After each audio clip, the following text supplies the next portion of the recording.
Ikaw, Ron, okay ba sa'yo yun na siya ang nagmamaneho? Nagmamotor ka din ba, Ron? Hindi po, sir. Ay, hindi po, ma'am. Sir!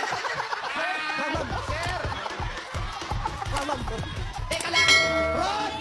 Para hindi ka mahirapan, outfit check! Eric, Po. naliligaw ka sana ko? Yes po. Eh, ano naman mapapala niya sa'yo? Bahay, kotse, sasakyan, lupa. Wala ako niyan. Sabi pa man din, ang yabang naman ito. Ikwento mo nga, i-re-enact na namin. Ikwento mo, dali. Yung nangyari. Pumasok po ako sa bahay. Dire-diretso po ako. Tinanong po ako ng nanay kung saan ako saan ka pupunta. pupunta? Ang ginagawa ko po. Ay, diretso mo. Ako, ibig sa galit. Hoy, mamamahay ka to. Nanginginig eh, nanginginig.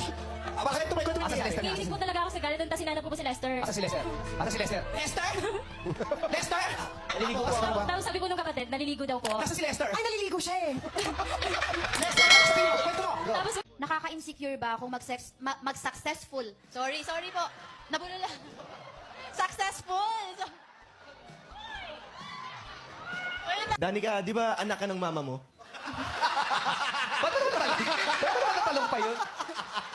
Easy! Easy, Fred. Easy lang. Easy. Sa mga sinasabi mo, sa palagay mo mapaproud yung mama mo? Kasi yung mama mo. Turo yan ang mama mo.